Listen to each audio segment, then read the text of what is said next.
Spring. Frog ran up the path to Toad's house. He knocked on the front door. There was no answer. "Toad, Toad!" shouted Frog. "Wake up! It is spring!" "Blah!" said a voice from inside the house. "Toad, Toad!" cried Frog. "The sun is shining. The snow is melting. Wake up!" "I am not here," said the voice. Frog walked into the house. It was dark. All the shutters were closed. "Toad, where are you?" called Frog. "Go away," said the voice from a corner of the room. Toad was lying in bed. He had pulled all the covers over his head. Frog pushed Toad out of bed. He pushed him out of the house and onto the front porch. Toad blinked in the bright sun.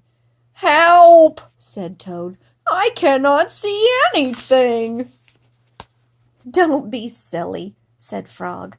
"What you see is the clear, warm light of April, and it means that we can begin a whole new year together, Toad."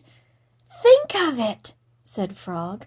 "We will skip through the meadows and run through the woods and swim in the river. In the evenings we will sit right here on this front porch and count the stars." "You can count them, Frog," said Toad. "I will be too tired. I am going back to bed."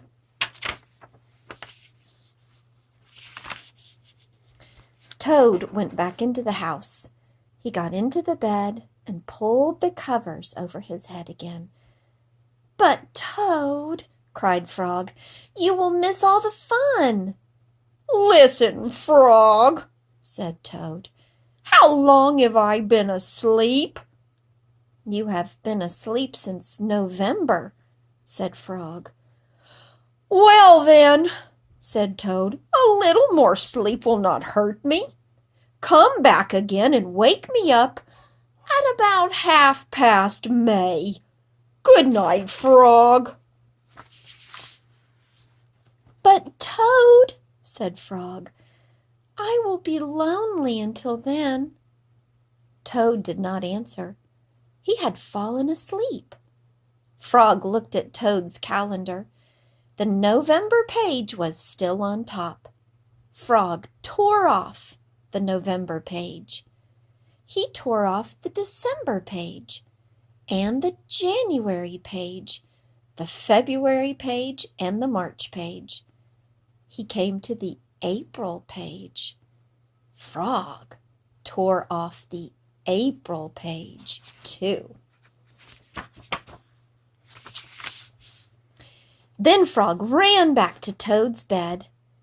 "Toad, Toad, wake up! It is May now." "What?" said Toad. "Can it be May so soon?" "Yes," said Frog. "Look at your calendar." Toad looked at the calendar. The May page was on top. "Why, it is May," said Toad as he climbed out of bed. Then he and Frog ran outside to see how the world was looking in the spring.